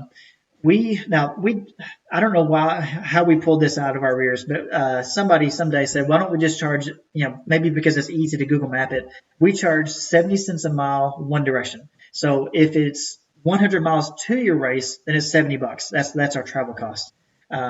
So you could do travel any way you want, but that's the way we do it. And by the way, all the things I'm talking about that we do, I've built into the software. So let's go back here.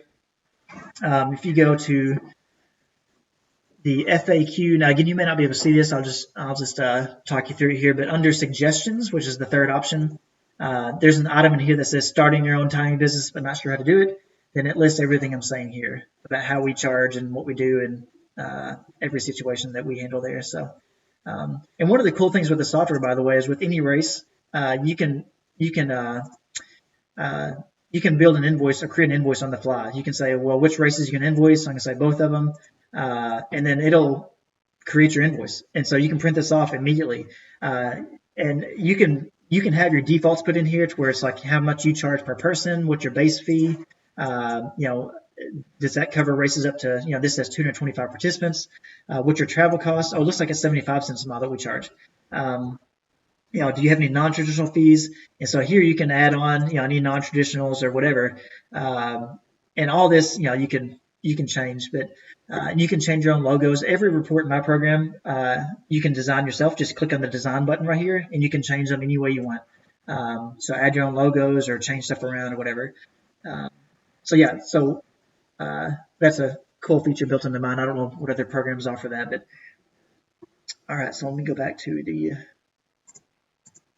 All right. Let me see about questions. Do the Append R1000 and the R420 work with art? Yeah. So what's interesting with the R1000, someone sent me an R1000, and I've got a video that shows this, but it's the Append SDK, the software development kit I use, which I use the newest one they offer, which works with the R420 and the R220. Atlas RFID was nice enough to say, hey, we sell these readers. Can you get your software working with them so that we can, to your customers, we can sell them this reader if we want to. So they sent me an R420. I got it working with that. And then someone else said, hey, I see your software works with Append. How about this R1000? So they sent me their reader, and what I found is that to program tags, you have to set it up. Now I'll switch it back to the computer screen here. All right, so whenever you set up your reader, you go into the settings screen, you go to RFID readers. This lists all your readers. I hope you can see it okay. You don't have to really see it, but what you do is you can, let me add a reader. So let's say it's R1000, and you can tell what to put in here by clicking the question mark button. It knows, hey, for Append you do this, for Motorola you do that. So for a pins, you'll set it up based on what a pin says here. So Speedway R dash XX, whatever. So you'll set it up. And what I found with the R1000, that even though the SDK doesn't support it, that it actually will read tags with the Appends SDK. However, it won't program tags. But what's interesting is if you have your Appends reader, let's say you set it up here as Appends R1000 dash, whatever, dash whatever local, or whatever the documentation sets to put in there. Uh, you can read tags with it here, and when you want to program tags, you have to simply double click on it and switch it to where it says Motorola Reader and save it again. And now you can program your tags. So that's what's interesting, is you can program tags if you tell the software, hey, you're a Motorola Reader, even though it's not. And then when you get done programming your tags, you switch it back to an Appends reader, and then it will read tags.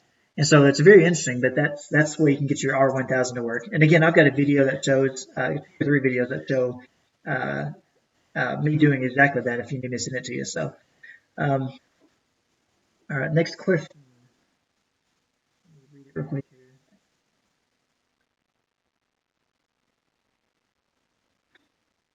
here. Chris, for mountain bike races, best antenna / layup. Would prefer not to have overhead truss, about 100 racers, manual start and wave, about 10 people. Laps take 15 minutes, no more than 5 people in 5 seconds. Okay.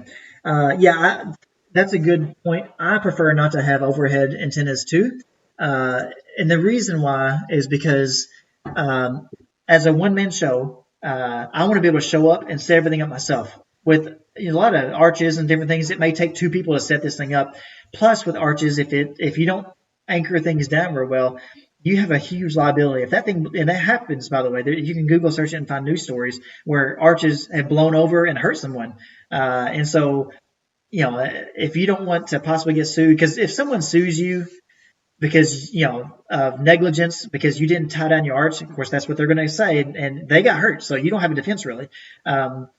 If someone gets hurt because you have let's say a metal arch or something that blew over, I mean, they're not coming after you for $100,000. They're coming after you for $1 million. I mean, they're not coming after you just for their own doctor bills. They're gonna whatever. And so I don't like arches because I don't like that liability. I don't want to have something that's harder to transport, takes a long time to set up, and it's a 2-man job possibly. Now there's probably some arches out there that's a 1-man job, but still, that's just something extra to have to set up and worry about.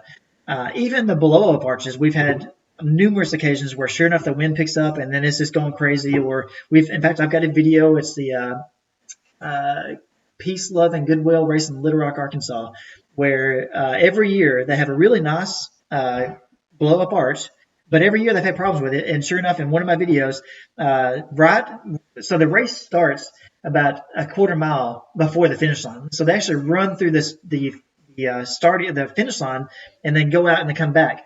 Well, sure enough, the race started, and right before people started showing up, the motor in the arch went down and it fell right over the finish line. So then people were having to run around it. Of course, it rained the day before, so they're running through mud. It was just a stupid situation for everybody. And so for me, I don't like arches, even though I know arches make the finish line look professional and great. I know that. The same way with bib tags. I know there's benefits there. I just haven't been able to justify the transportation, the storage, and the headaches of arches. And so I agree with you. That's a tangent I shouldn't have gone on. But so how to time this mountain bike race. So we actually, there's multiple ways to tag a bike. Now you could use the hue tag on the actual rider on their ankle. A lot of people do that. That would work great. And that way, let's say, I'm not a cyclist. I don't know. If someone were to have bike problems 50 meters before the finish line, their bike just won't even roll, I know they can pick it up and probably run through it, because I've seen that American Flyers movie. I think they did that. That was an old classic. Anyways, but if someone didn't have their bike and they ran through, can they still finish? I don't know. If they can, then the hue tag would be great because it's on their rider. But a lot of people actually put a tag on the seat post where it's a adhesive strip that you can't see what I'm doing here, but it's adhesive and it sticks together, and then the actual tag sticks out back from the seat post. So there's a tag that's designed to be like that. There's tags that are designed to hang from the frame that's behind the handlebars. There's tags that we have that are designed to zip tie around the front fork, and so it'll stick out behind the carbon fiber. So there's multiple ways to time cycling races.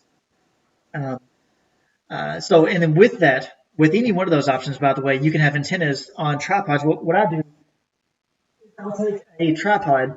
Now, when you look at tripods, don't buy the cheap tripods that you can get at like Target or Walmart or whatever. You want legs that can spread out really far. And the reason why is because these antennas, this is the way I do my tripods. So now these legs, by the way, will go a full 180, just like that. So real wide. That's not necessary. I do like that, and then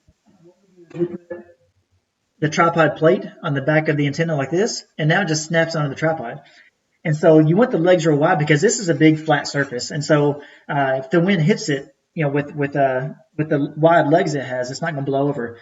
But with the mountain bike race you're talking about, you can set it up to where the antennas are right on the east side of the finish line, and the tag is either on the bike or on the rider facing the antennas, and you're going to not have any problems at all. Another nice thing with these tripods, by the way, is they do have a weight here. So if you just knew that it's going to be like 40-mile-an-hour winds or something crazy, you could hang a weight from these tripods and they're not going anywhere. We've never had a tripod blow over. So yeah, you don't have to do those arches. I don't do it, again, because I'm a one-man show. I don't want to have to worry about transporting all that. My objective when I was building my own system was, number one, if it wasn't reliably producing 100% read rate. Now, I don't care if some other system has found some magic formula where it's like we get 10% more power out of the reader than you do. If I'm still getting a 100% read rate, I don't care if you're getting 10% more. I mean, if I'm reliably getting 100% read rate, if I can show up at a race and have full confidence, dude, this is going to be awesome. And it'd be hard for me to feel that someone has added some secret sauce to the readers. There's companies, this is what they focus on. Maybe they have. I'm just saying that I've never had a problem with these readers and the performance in these antennas. They're all by default come from the factory operating at full power. So I've never had a problem. You shouldn't have any problems with your mountain bike race with antennas on the side. So that was a good answer there. As for the wave starts, if you're looking at my system or any other system, they should all be able to handle wave starts. With mine, there's like 4 or 5 different ways you can do it. You can do a chip start for everybody, where it doesn't matter who starts when. You could have pre-assigned chip start times. You could have separate races for the separate groups and then merge them all into one. There's different options there. Okay, so one of the things that I do, again, we're going back, jumping around a little bit here, but that's just the way my brain works. So we are talking about recommendations when running your own timing business. The other thing we do, besides the travel cost, besides the non-traditional fee, besides the $450 base fee, I wouldn't recommend going any lower than that. I wouldn't recommend doing free races. The other thing is that we do have a $100 race deposit. And so what that is, hey, we have multiple weekends where we've got like 6 crews that are going out different weekends. And so if we get another race that wants us, and we turn it away because maybe we don't have any other crews, it sure would stink that a race cancels on us last minute and we could have done that race. And so we do ask for a $100 race deposit, and that's non-refundable. So if you cancel on us, I mean, that you just lost $100. But at least we haven't totally lost all income. So if we gave up a race to time yours and then you cancel on us, well, at least that timer made a little bit of money. And so that's what that's for. Now, I will say, just so you know, just be transparent, we don't push that. We will, if you want us to time your race, we want you to hire us next year. So we're not going to be jerks about it. We're not going to say, well, where's your deposit? I'm not going to show up if we don't do that. And so we may get 30, 40% of our races send us deposits. So if we ever have a race canceled last minute, it's just the luck of the draw. I mean, and to be honest, we will go back and say, well, typically we ask for a deposit for this reason. You could have just sent us $100. And they are most of the time are cool about it, because races, by the way, when they have someone they want to work with, the same way you want to make sure they want to keep hiring you, well, they want to keep working with you because, they like working with you already. So if we ask very respectfully and say, hey, here's what this is for, if you wouldn't mind, just to make sure our timer is compensated for that weekend, can you send us $100?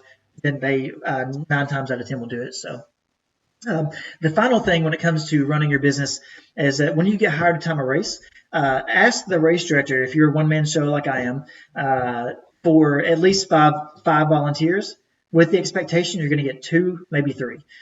So just be able to do your job completely by yourself, but of course ask the race director for two or three volunteers. So that's something else we do. Um, all right, so this is kind of important. So let's say you decide you want to be a timer and you like everything so far, and this is what you want to do. How do you set your laptop up to where it's ready for timing? So whenever you get your laptop, the first thing I recommend, let me switch this over to the desktop view here. Okay, so you want to go to your control panel, and you can do that by just simply typing in control. And you want to make it to where that shutting your laptop lid doesn't put the computer to sleep. In fact, while I'm doing this webcam, this live stream here, I could close my lid and pull it right back up, and everything be just fine. So you want it to be the same way, because the last thing you want as a race timer is for something to be going on, and whatever else, and your computer decide, because there's been no activity on the screen for a while, maybe it just goes to sleep, or someone tries to move your laptop and they close the lid by accident. All of a sudden, now your whole chip timing system has gone down because your laptop went to sleep. And so, one of the things you want to do is you want to go to it should be power options, I think, in here. Power options, there it is. And there's an option on the left that says choose what to do when closing the lid. So when you go into here, you want to say, when I close the lid, there's an option that says do nothing. So that's what you want to select. And then the other thing is you want to make sure that you are on a power plan. Let me go back here, sorry. Where it never goes to sleep, so that no matter how low your battery gets or no matter what's going on, your computer is just not going to go to sleep out of nowhere in the middle of a race. And so that's the two things I do on my laptop to make sure that there's no shutdown of anything. Is you want to make sure that closing your lid doesn't put it to sleep, and that number two, that no matter what's going on, it never goes to sleep by itself. You also, the one thing I do is I install OpenOffice. Now, unless you want to buy Microsoft Office, for me, I'm too cheap. If I can get by with something that's free and it works okay, I'm going to use it. And so I use OpenOffice. You can just Google search OpenOffice and find it. So So that basically allows you, let's say someone sends you an Excel document or a Word document, maybe it's an Excel document with participants and you want to view it or edit it or whatever, then you can do that with OpenOffice. And so it's a free program. There's other free programs out there, but that's just what I do. So when I get a new laptop, I install OpenOffice on it, unless you've got Office already. One of the other things you want to do is you want to uninstall any kind of antivirus, especially, and I don't know if this is McAfee, whatever you say, and also Avast. Avast antivirus and McAfee, they both can block access to the reader. So you either have to get into their settings and figure out how to allow the reader through, or just simply uninstall them. Now, for me, I just simply uninstall it, because the last thing I want is, number one, for it to block the reader. Number two, I don't want Avast or one of these antiviruses to decide, hey, I'm going to restart your computer for updates I'm going to put on myself or whatever. And so you don't want anything at all popping up during the race. And so I would uninstall the antiviruses. Now, some people say, oh, what if I get a virus?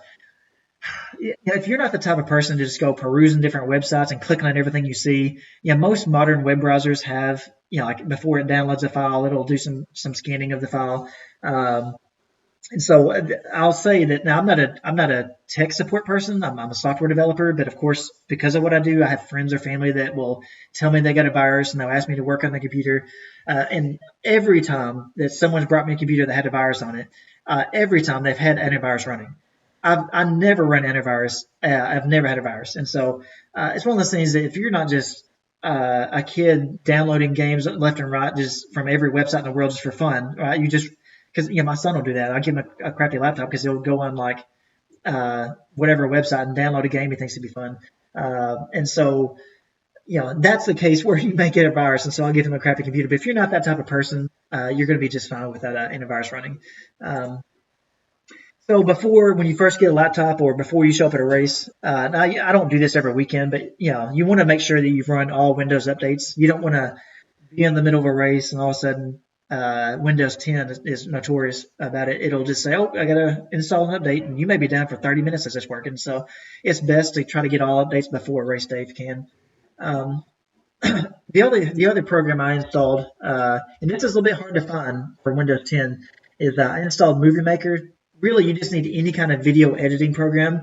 This is only if you're going to record your finish line, which I recommend, because camcorders are dirt cheap, and so why not have that extra backup system so that even if both laptops, that you brought totally died in the middle of the race and would not come back up, at least you have a video of the finish line. So at least you can go back and do the results with that. That's your absolute never. I've never had to depend on that, but it sure is handy having a video just in case. But usually, what I use the video for is after the race is over, I will. In fact, it's probably. Let me go to one of my last year's races. Let me see if I can find one. Some of these, my head timer time. I'm not sure if he had a camera for it. I have to look, but if we go to like runsignup.com, I'll just tell you about it. In fact, you can upload the video to YouTube, which is free, and you can either share that YouTube video with everybody, or you can link it with the Run Sign Up results. And what's nice with that is it will have a video link under everyone's time, and it'll allow them to jump to that part of the video that shows their finish. And so having the a camcorder, and it doesn't have to be this. This is kind of more expensive camcorder, but it can be a real cheap one. Having a camcorder provides a backup, but it also gives you as a timer, because a lot of races now they expect a video finish, and so as cheap as it is, and there's nothing that hooks up to anything. You just open it up, hit a button, and it records. I mean, just get you a camcorder. All right, and then the final thing, and then we'll be done. Is I was going to talk a little bit about the layout of the program, just not any specifics. If you kind of understand now about there's a reader, you understand that there's the reader hooks up to an antenna, and now it could be a MAD antenna, it could be a panel antenna, it could be whatever. But you're going to have a reader, you're going to have an antenna, you're going to have a cable that connects the two, and then of course that reader is going to connect to your laptop. The final piece, and of course you're going to have tags, by the way, that you put on the people. The final piece is the software. So I was just going to give an overview of just the layout of the main toolbar. So the motivation for this was I wasn't, because I do police software. My wife's got a good job. We do just fine.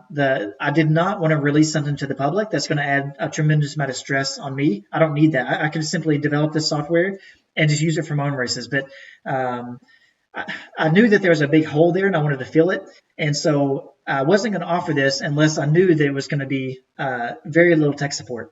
And so my top priority when you're looking at the program is, first of all, I don't want you buying it until you've used it for a couple months and you know it works for you. Because the last thing I want is someone buying it and then trying to tell me, oh, in order for it to work for me, you got to change all this. Now, I've tried to make everything so flexible that it should work for any type of race, but still, use it for however long you need. I don't care if it's a year. Use it for however long you need to know this is awesome. Works exactly like I want. It's easy to use. So that was one of my motivations behind it. Is I wanted to fill a hole, but I didn't want to offer it to the public unless it was more affordable than anything else out there. Very easy to use, which keeps my tech support low, and very reliable. So that was kind of my objective. So when you look at the layout, that's the reason why. And in fact, one of the problems is that it looks so simple to use that a lot of people think it can't do a lot of things that it can do real easy. So we'll look at that. So to install the software, you simply go to my website, just agracing.com, and then there's a free trial button. Click on that, installs it. That free trial button provides the exact same installer as the paid buttons. The difference is that one of them takes you to PayPal and the other one doesn't. That's the only difference. And so the key that I provide is what turns everything on or off and for how long. And so when you install the software, it'll pop up a thing when you run it that says, hey, here's your activation number. Send this to Brian or to AG Racing if you would like a key that turns everything on. When I provide that key to you, usually it's an RFID key. It's 100% fully functional. You can go out and time races, make money, whatever you need. and then whenever it comes time for it to expire, if you need more time, just let me know. I've never had someone try to take advantage of me and say, "Oh, I need it for another year." And so everyone's been friendly about it. So that's how to get the software up and going, is simply install it, open it up, send me the activation number. I provide back a key. That key and the activation number is unique per computer. That's how it keeps me from, someone not sending the keys out to everybody and stealing everything.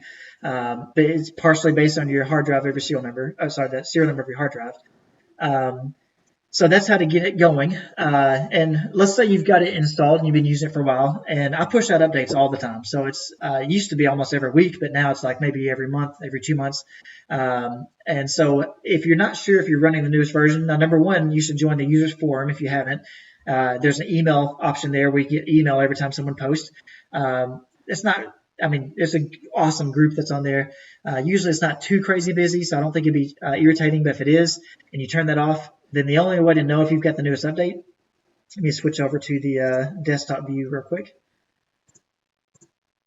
Whenever you click on the Help menu, the very bottom option, it'll tell you the file version number.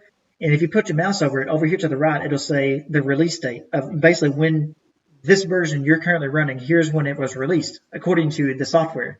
And right now it shows 3/13/2020. Well, if you go to my website, and then you go to the page here, it's got about the system. It'll show the release date of the latest release date. So this also says, well, the last update was on 3/13/2020. So that lets you know that you are running the very newest version available. Now, if you're not running the newest version and you want to see what all was included with, since your update, what's included in the new stuff, then I pinned it here to the top. It says software updates. Check here to see what's new. So you go to the users forum. And by the way, you can access the users forum by going to the help menu, and then there's a users forum option right here. But when you go to the users forum, this will list out everything that was added, fixed, or updated, or whatever. So that'll keep you up to date. All right, and then the final thing, is just to show you the layout. So basically, you've got 5 options at the top. Whenever you open the software, it drops down from the top of the screen, just like this. It will, you've got create race here, which allows you to create a race from scratch. You just do new race and start filling it out. Or you can say create race from a file. Let's say it's a file that came from athletic.net or high-tech or Excel or whatever. Then you can do that. Or you can create it from account. Right now I've got interfaces with run sign up, race roster, race entry, and TFRS. It's a NCAA or cross country thing if you have an event set up on the NCAA's website. So that's the options to create a race. Here you've got the option to view your races you've created. Now the software automatically groups it by year, and so every year you'll see a new year option for all the races that you have. And so for when 2021 rolls around, all the races I have for this year will be, of course, grouped in a folder that says or an item here that says 2020 races. So that'll allow everything to kind of stay clean no matter how many races you have and how long you use the software. All right, and then the email option. This is an option that allows you to send out either mass emails to every email address you have in your system, or to a particular race. Maybe you want to send out a pre-race announcement that says, hey, the parking is being moved to the rear of the building, or looking forward to seeing you tomorrow. Here's how you wear your tags, and whatever. Or it could be a post-race announcement. And what's nice is if you select a race that's already been timed.